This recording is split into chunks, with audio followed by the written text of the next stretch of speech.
Good afternoon, everybody, and welcome to the Wayne Estes Center on the Utah State campus. My name is Doug Hoffman. I'm the Associate Media Relations Director here at Utah State. At the conclusion of today's press conference, we'll have a Q&A session. So if there's people that want to ask questions, you can. We'll have some wireless microphones on each end. Just raise your hand and we'll bring a wireless microphone to you. Before I turn the time over to President Cockett and then Interim Athletics Director Jerry Bovee and new Aggie men's basketball head coach Danny Sprinkle, I wanted to give you guys a little perspective on just how good this basketball program has been over the recent time. Historically, Utah State has played in 23 NCAA tournaments, including qualifying for 4 of the last 5. Utah State has also won 1,701 games all time. Both of those achievements rank in the top 50 in the nation and first among any school in the Mountain West.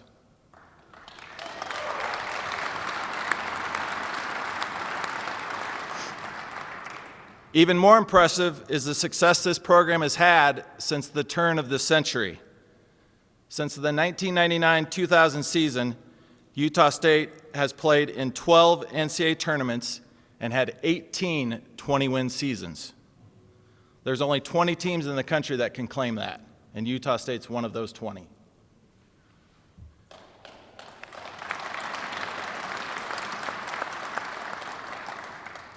Winning, that's what Utah State basketball is accustomed to.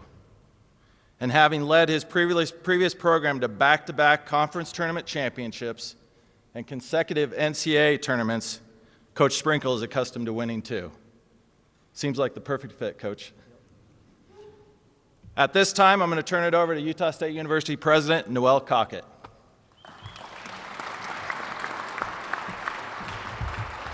All right, you guys, it is a great day to be an Aggie, don't you think? Yay!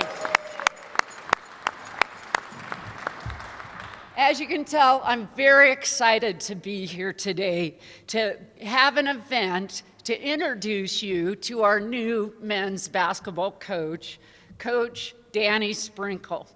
I actually had the opportunity to be involved in the search, and I am certain that this is the man that we want to lead us forward with our men's basketball program. I'd like to take just a minute to tell you about the search.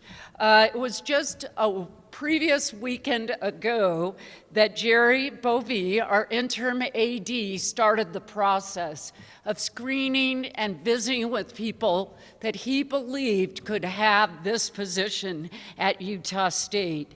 He was back at the Final Four of the NCAA men's tournament. What better place to talk to potential candidates? And based on his understanding, knowledge of individuals, as well as recommendations that both he and I got, he visited with about 10 to 12 people. And during those visits, he was looking for the right personality, the right person to be part of USU's Aggie athletic department. From there, Jerry invited 3 individuals to come and meet with myself, Amy Crosby, and a member of the community. And we met with those individuals, we reviewed the credentials, and from there, we came up with Danny Sprinkle as our next men's basketball coach. For me, the attributes of Danny, Coach Sprinkle, I love his name too, by the way, matches what we are as Aggies.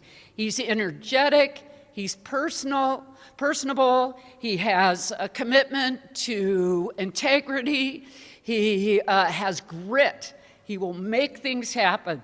And one of the things that was especially important to me was a commitment to the professional and personal development of our student athletes. And I would just like to take a minute, if I could, for those student athletes that are here with us today, please stand and let us recognize you for what you do for Utah State. All right.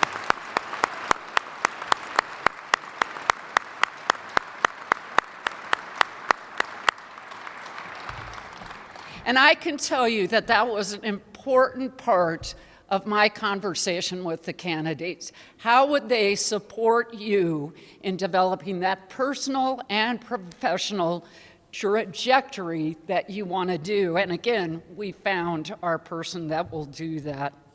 Now, one of the things that he talked about was very important and very illuminating to me, and it was quoted in one of the articles. When we asked him why he wanted to come to USU, he said the program matches his approach, a real emphasis on the student player, this personal, professional, academic development. But one of the things that relates to all of you folks, he said he was excited to be at USU because we provide one of the best home court atmospheres in the country. So let's give ourselves a hand for that.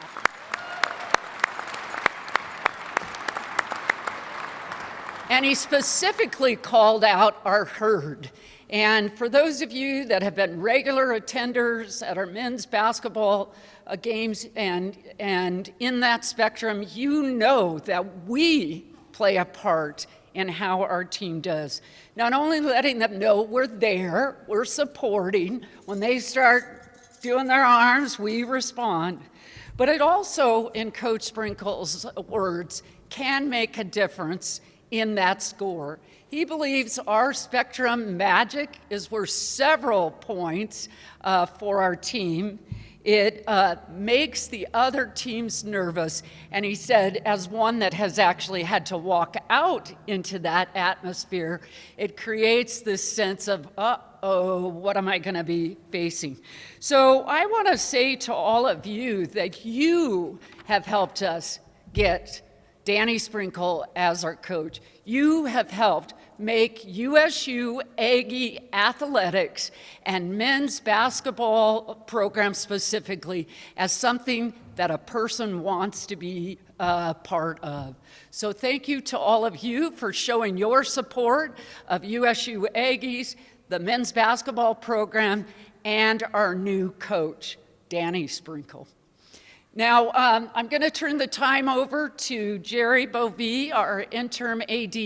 I think the plan is for him to give you some of Coach Sprinkle's background. I would also use the word humble to describe our coach. I'm not sure he'd actually brag about himself. So let's have Jerry come up and tell us a little more about Danny.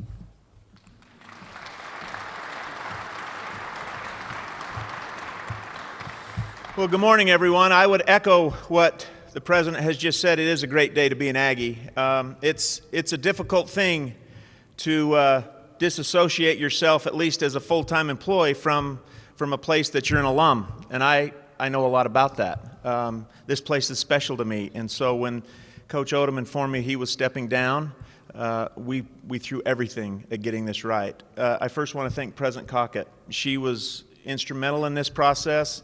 We talked a lot. She asked a lot of hard questions. And as you can see, she was not an observer in it. She was a participant in it, and I was grateful to have her with me. I also want to thank our student athletes right here that stood up. These guys have been through a lot. It's tough to go through coaching changes, and we were able to visit, and I tried to stay in contact with them as much as I could during this process, and I'm proud of them, the way they've handled themselves. This is not an easy task, and they handled themselves with grace and dignity, and I'm proud of them, so I appreciate them. I'm also grateful for all of you, for Aggie Nation. I know that it felt like it was going on forever in the process, and believe me, I had an internal clock in my head that was running every day, but I appreciate your support and your diehard fandom for this place. It's special to all of us. I told Danny just a second ago, the folks in this room are not fickle at all. They're true blue, and they'll be with you through thick and thin, and that's what this place is all about. So I appreciate you. I also want to thank our staff. It's not a one-man show here. It's a team, and these folks on the side have been very involved in helping put this together, helping me to get this done over a 9-day period, and I appreciate their work. And finally, for me, it's my wife. I came home the first day from a long day after Coach Odom stepped down, and she was at the computer with a PowerPoint presentation of all the research she'd been doing all afternoon. She had 5 candidates she wanted me to look at out of the gates. There were about 10 others below the line, and she had a star by this one. So she actually, I hope it's not a self-fulfilling prophecy. I did it myself with a lot of help, but she definitely got us off on the right foot. She is my co-pilot. She tells me when I'm not getting it right, and that's a lot, and I appreciate her being with us today too. I want to welcome Bill and Danette, Danny's parents. So we were having dinner at my house when he came to campus. By the way, I believe in campus visits. Sight unseen visits to this place are not a way to hire a coach, and so we brought him here. I know some of you were trolling the planes and all that into Cache Valley, and we just decided we'd bring him on a commercial flight in the light of day just to fool everyone, and nobody knew. But we couldn't go out to eat at a restaurant, so we went to my house, and as we got talking about his parents, and I had shared that I'd been in the high school association business in my previous life, he mentioned that his father had also, and it just clicked for me. I mean, there can't be that many, it's sprinkle, not sprinkles, right? We'll put sprinkles on when we hit 75. We do ice cream at 70, Coach, here, but we'll add sprinkles if we can get to 75. But to realize, make the connection that I had worked with his father for many years. We served together on football rules committees in the National Federation, and that told me a little bit more about Danny, because his father is as good as they come. Integrity all around, and he spent a lifetime with kids trying to help make things better through sport. And so I have a lot of respect for Bill, Danny's father. Danny comes from good stock. And Danette, she's the brains behind the operation, I've already learned, so we're grateful to have her here. So during this process, a quote from Thomas Edison kept rattling through my head, that vision without execution is hallucination. And sometimes we can get caught up and hallucinate a lot in this business. So it was important for me to find the right person that had vision but could also execute that vision at this place, which is a little unique compared to everywhere else in the country. But I told him all along before he got to campus, there's no better place to live than Logan, Utah. And we're here to stay as a family, and I hope he's here to stay for a long, long time. As the president mentioned, I went to the Final Four. I was looking for the right fit. I interviewed 10 to 12 coaches, and there were another 10 to 12 that were interested that we just didn't get to. There was a lot of interest for this job. Of all the people that I talked to, only 3 were assistant coaches. The rest of our pool were all head coaches, and there were Power 5 coaches that were interested from all across the country. If you were to see this list that I was working off, you'd be amazed at some of the names on that list. But just because you have a name and you have experience at other places doesn't necessarily mean that you'll be successful here. And so we had to find the right match in that process. As Danny and I began to talk, I could see his passion and what he was all about, the integrity that he takes in his daily life, and I was inspired. I was inspired again when he came to campus, and I can tell you I was more inspired about an hour ago when he met with our team. For the first time in a few weeks, I saw smiles on the faces of our players because they were drinking it up and believing everything he said. And they're going to see what he's all about real soon. And when he said it's going to be tough, I think you'll all get a chance to see that later. We filmed it, so some of those things you'll be able to see and get a taste of what that was all about for them. But I was, again, inspired by him. And through this whole process, we just began to align in our views and how we're going to do things. Now, I'll tell you this. For him, coming to campus, I was impressed by the way that he looked at everything we had and celebrated what we did have with an eye toward how do we get better. And he's been pushing on me already, but it's great. I welcome it because we're not going to get better unless we push on each other to be better. And I know he's going to be in that place. But we're going to do this all together with all of you there, and I think you're going to be very happy with what you see. He's a winner everywhere he's been. I've talked to people that were not on his list to call. And everywhere I went, everybody I talked to talked about his integrity, the way he coaches his players with love and toughness. And everything that I heard was exactly the match for what we need in our program. And so it's our pleasure, and we're all excited to welcome Danny to campus. He's our 21st coach in the history of Utah State men's basketball. Please welcome our 21st head coach, Danny Sprinkle.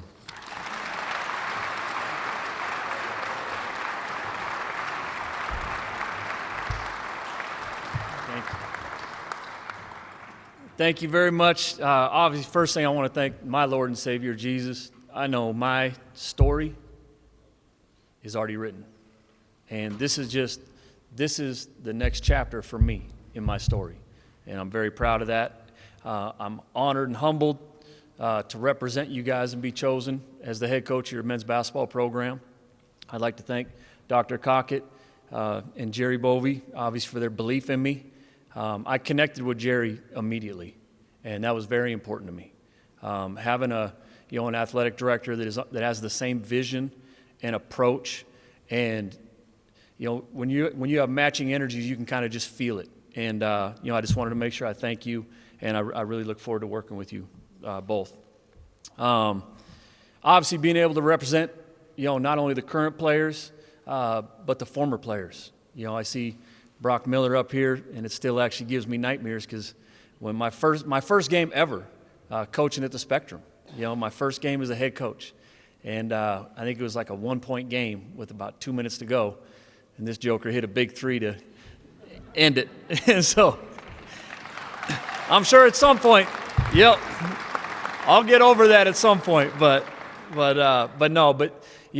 I talk a lot to our team about representing the players that wore that jersey before them, and that's important to me. Tradition is important in college basketball. It's the most important. And when you're working in the weight room, when you're on campus, when you're in the community, we're going to represent you guys well, and we're going to represent the community and every former player that ever put on that blue and white jersey. The former coaches, I represent them, and our team represents them. I could go through the whole list of all of them, from Coach Odom, Coach Smith, Tim Duryea, who's a good friend, Stu Morrill, who's an absolute legend, and Coach Eustace. I could go on and on and on, but very proud to represent those guys, and we're going to do it in a first-class way. We're going to do it the right way, with integrity, with passion. We're going to play with a chip on our shoulder because that's what Utah State and that's what the Cache Valley is all about. And, it's a blue-collar community, and we're going to be a blue-collar team. I can promise you that. The Herd, man, I can't wait to walk down that tunnel. It's like you guys are what make this place, man. Like, you're the separator. They talk about, one of the best environments. It is the best environment. No, not one of the best. It is the best. And I meant it. When you guys give us a home court advantage, that's the truth. And I can't wait to walk down that tunnel and get this place rocking. And I know the players will too. I want to thank President Waded Cruzado and Leon Costello at Montana State for giving me my first opportunity. They know I love them. I wouldn't be here without them. My mentors, Mick Durham, who recruited me to Montana State University, who I played for.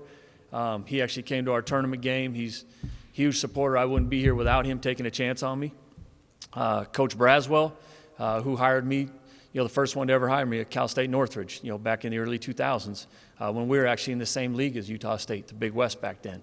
And so we had to come up to the Spectrum a couple times, and it was not pretty for us at Cal State Northridge. So I'm glad to be on the other side of that. But Coach Braswell is the one that really, ingrained, being detailed, being organized, just our work ethics matched. But just his care for his players, it rubbed off on me, and I try to coach like him every day, and I can't thank him enough. Dedrick Taylor, who I worked for at Cal State Fullerton, who's still there right now, and he's my best friend. I can't speak highly enough of him and what he means to me and what I learned from him. Every day in our program, those two, their influences are going to be seen every day. Brad Hughes, who I worked for at Montana State, another tremendous influence for me. All the assistant coaches that I worked with, I could name all of them, from Anthony Santos, Jay Morris, Lewis Wilson, John Smith, Joel Sabaka, my staff right now. Everybody that I've worked with has impacted me in ways that's going to help us win basketball games here. And, I can't thank them enough. My former players, from Cal State Northridge to Cal State Fullerton to Montana State, they know I love them. And our slogan at Montana State, and it'll be here, is Ubuntu. And what that means is my success is your success. I can't be all I can be if you're not all you can be, and it's a team game. You know, we're not playing golf or tennis. It's a team game, and we need each other just like we need the herd. We need our fan base, you know, to be the best we can be, and it's going to be reciprocated on our end. But to all my former players, I love you, and I represent them every day too. The history and tradition of Utah State basketball, I mean, we just talked about it. You know, I mean, there's expectations here, and I accept that responsibility. I know what the expectations are, and that's what I'm about, and that's what I'm here. You know, I'm about winning, and I'm about doing it the right way. And we will cultivate, you know, we'll continue to cultivate and enhance the culture and the atmosphere that's been around here, and just try and you know, go win a game in the NCAA tournament. You know, I'm still mad about our game against Kansas State, you know, a couple of weeks ago. And I know, you know, watching your game against Missouri, you guys feel the same. And, you know, that's going to be my chip on the shoulder. And so, you know, Wayne Estes, obviously from Anaconda. You know, my grandma's from Anaconda, my mom's from Butte, and it means a lot. Everybody in Montana knows Wayne Estes, just like they do here. Everybody in Montana that knows basketball knows Wayne Estes. Like, that's important to me, walking in those doors every day. Like, I know I'm representing that, and that means a lot.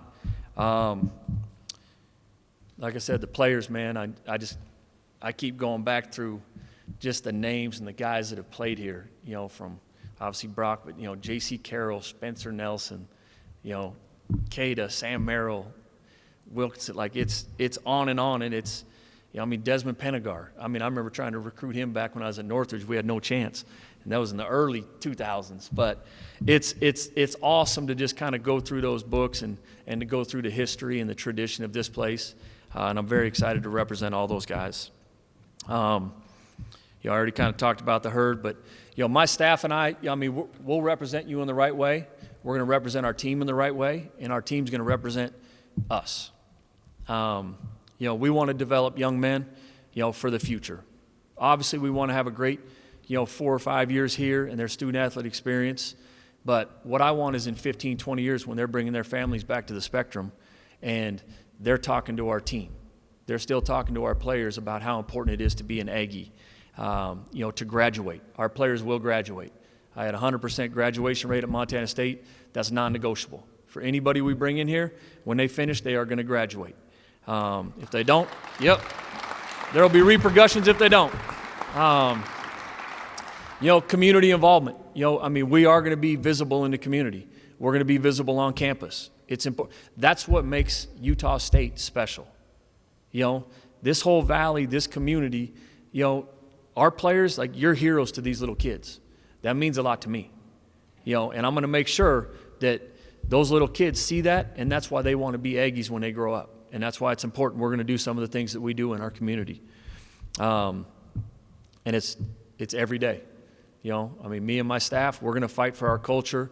You know, we're going to fight for the atmosphere and fight for this community every single day, because that's what it takes to get to where we want to get to.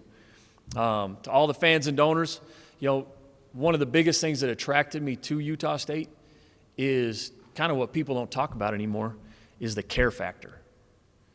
You know, like, this community cares. There's not a lot of communities that care about their basketball team like this does. I mean, you turn on games in the Pac-12 right now, and you're seeing 3,000, 4,000 fans in some of those arenas. You know, that will never happen here.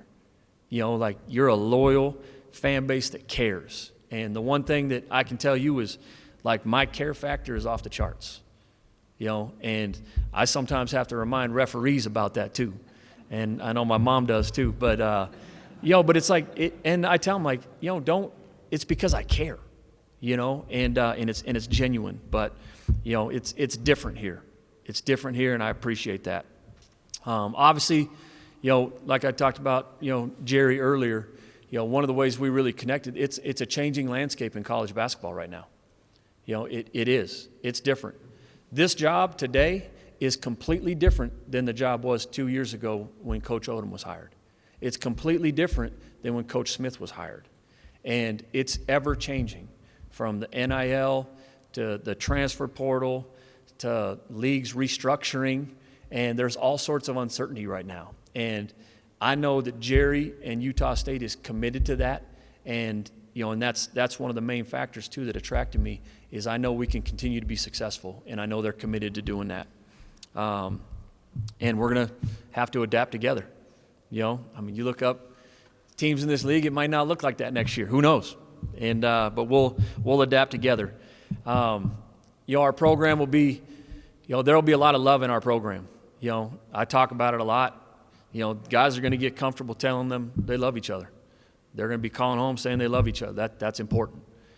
Being accountable. Accountability and ownership, that's going to be some of the stalwarts of our program. And, and it's something that develops with habits, and it's something, like I said, we're going to fight for every day. Our style of play, I mean, we're going to be just like the Valley. We're going to be blue collar. Sometimes it's not going to be pretty, but the end result will be. And that's what we're worried about. It's get your lunch pail and your hard hat, and let's go to work. And I mean, we're going to fight and we're going to scrap. There's loose balls. I can guarantee you we're going to have some guys on the floor for that thing. And I know that's how this community is. And like I said, I go back to playing against mostly Stu Morrill's teams. That's how they were built. And Stu doesn't coach any other way. Like, you knew you were in for a dogfight when you came up here and played against their teams. And that's how it's going to continue to be. We'll be unselfish and efficient. I think that's how you have to win games, especially in the conference tournament. You have to continue to, we have to build our non-conference schedule to challenge us. And I know it's hard getting teams in here. Nobody wants to come play in the Spectrum. They don't want to deal with that Spectrum magic. But we're going to find a way to get some teams up here and compete against the best, because it'll help us in March. And that's why this program has been successful, and that's why we're going to continue to be successful. It's at the end of the day, it's all about the people. And I know the people in this valley, on this campus, in the athletic department, in our locker room. That's why I'm here. And I can't wait to work with everybody here, and it's going to be awesome. And I saved kind of the best. Some of my friends I want to thank. Jeff Foster. Let me make sure I'm not missing nobody. David and Dana Pump, all my friends in Bozeman, fans, Booster, they're unbelievable. Maya and Angelique Oliver.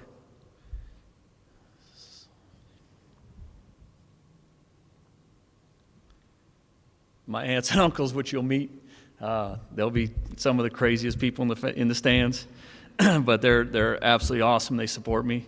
My sisters, Erin and Lacey, who they know how much I love them, and I'm not here.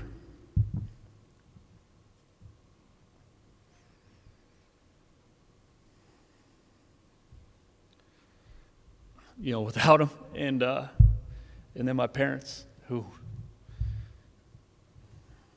That's who I am.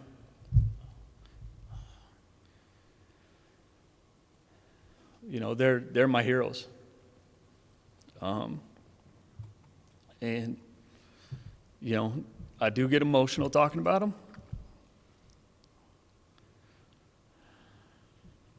Because like I said, I'm not me without them. So thank you. But that's who I am.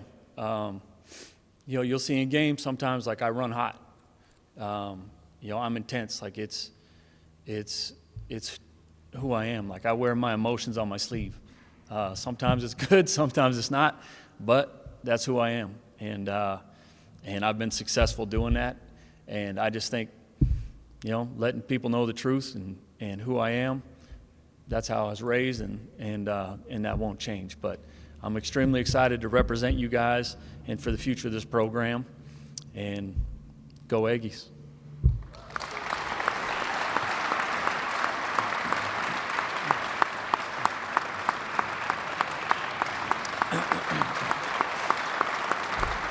And I will learn that cheer too. It may take a little bit, but I will learn that cheer.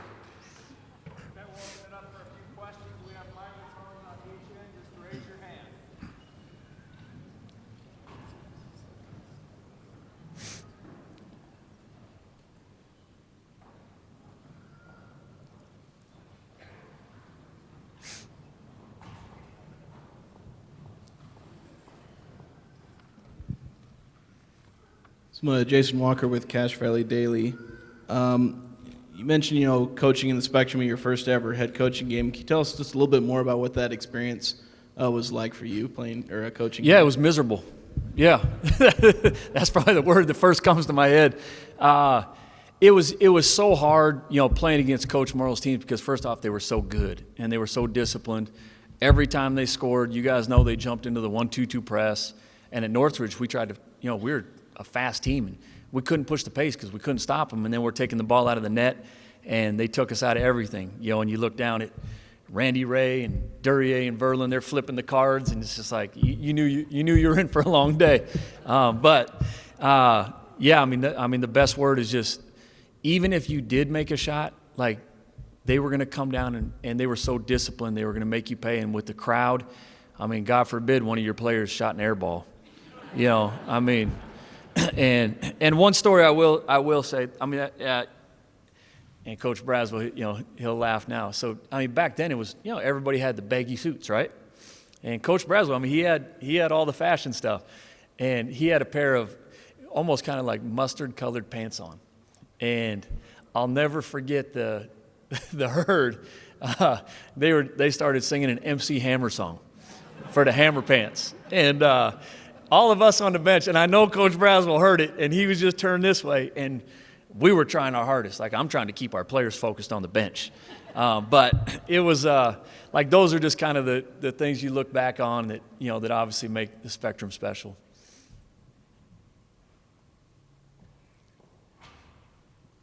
Over here, maybe.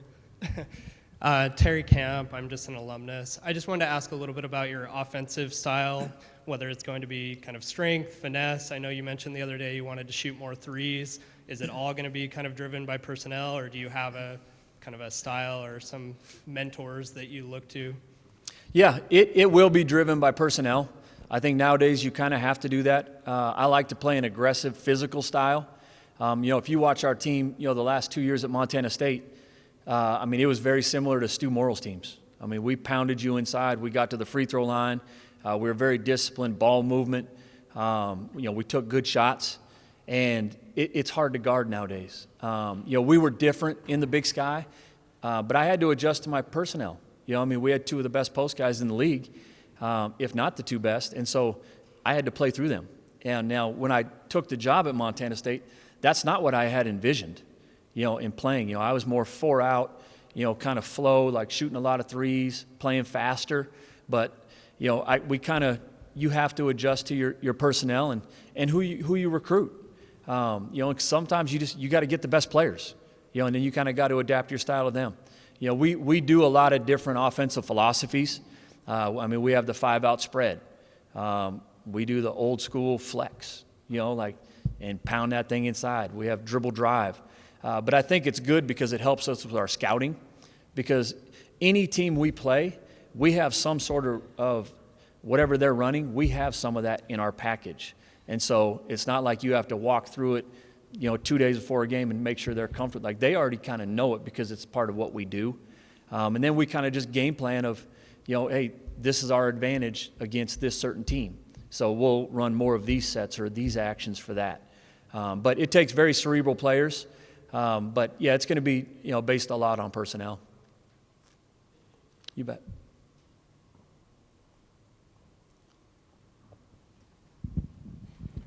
Hey, welcome, Coach. Thank you. It was welcome to hear you say you're here for us and we're here for you.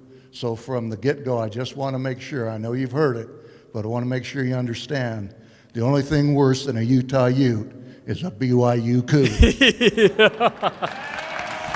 Yep. I've heard that, but I appreciate it. Coach, Jacob Nielsen, KSL.com. I'm curious, obviously with coaching changes, it's never easy for the players, and there's a lot of roster turnover and everything. So you spoke with these guys a few minutes ago. What was your message to them, and what's going to be the continued message during this offseason? Yeah, obviously, like how we're going to run our program, and we're going to be built on discipline and toughness, on and off the court. I'm here to develop them on and off the court. That's my responsibility. That's my job as a coach and a mentor. it'll be, I mean, you can see, that's our team right there. And there's not a lot of people there right now. And that's fine, because we're going to find people that want to be here. We're going to find great players and great people that want to be here. And once you get that, the sky's the limit. And we'll develop everybody. But like right now, it's putting a roster together. That's got to be the first order of business from pretty much the second I walk out of here. We have a lot of scholarship. We got a lot of holes we got to fill right now. And obviously it is the second week of April, and so time is of an essence right now. But that'll be the main focus the next couple weeks, is obviously taking care of their needs and making sure we're there for them, getting my staff down here that I'm going to be hiring, and which will be huge, because the main thing is I got to take care of them. Because right now everybody we're recruiting, that's fine, they're here. They're my priority, and they're my responsibility right now. Coach Jake Ellis, the Utah Statesman, adding on to that last statement, what do in-state and rivalry games mean to the programs that you lead? It's huge. That's what makes college basketball. I mean, it was the funnest and the most stressful game at Montana State when we played University of Montana. Because unlike here, there's no professional teams in Montana, so it's half the state. You're either a Bobcat or you're a Grizzly, and it is a lot of pressure. And we hadn't been very successful in that rivalry until me and my staff got there. But I think it's the most important thing. And obviously there's some unbelievable teams in this state, and it's fun to compete against those teams, and it's fun for the fans, to kind of have those state bragging rights. But I think in college, unlike professional like that, Duke, Carolina, that's what makes college basketball. And it's a lot funner for you guys than it is for coaches.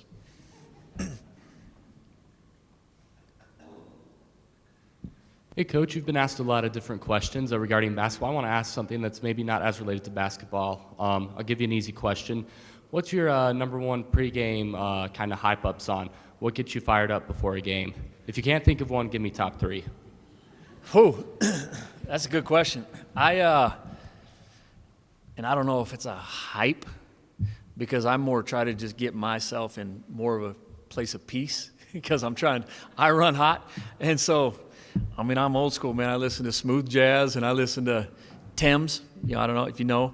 I don't need to be amped up before the game like you guys, but so I'm more trying to calm myself down to get myself in the right frame of mind to coach the game and coach the players. And it's going to be hard. Because I'm telling you, when the Spectrum gets rocking and you guys are going, I still got that competitive juice too now. I'm going to want to run on down the court.